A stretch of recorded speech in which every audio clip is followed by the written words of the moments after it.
दर्द हो सहल जा है, दुख के बात हो कहल जा है।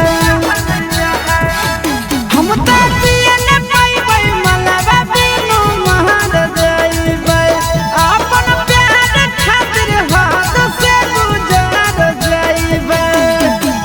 मन नहीं करो है देखे के छौड़ी के सकलबा हो, मन नहीं करो है देखे के छौड़ी के सकलबा हो। रिपोर्ट लिख दो गजे,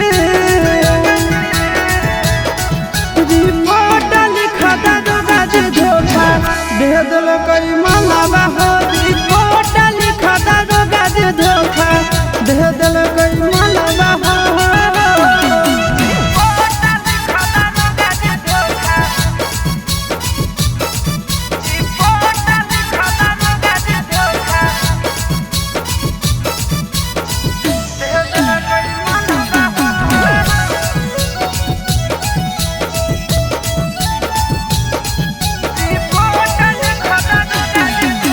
जीते जी दूसरा के होवे नहीं देबै, ओकरा भी चैन से सोवे नहीं देबै।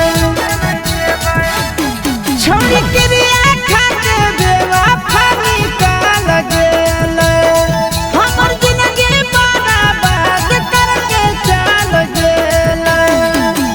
अमनल बेला आशीष नंदन साथे कलक छलबा हो, अमनल बेला आशीष नंदन साथे कलक छलबा हो। रिपोर्ट लिख दो गजे,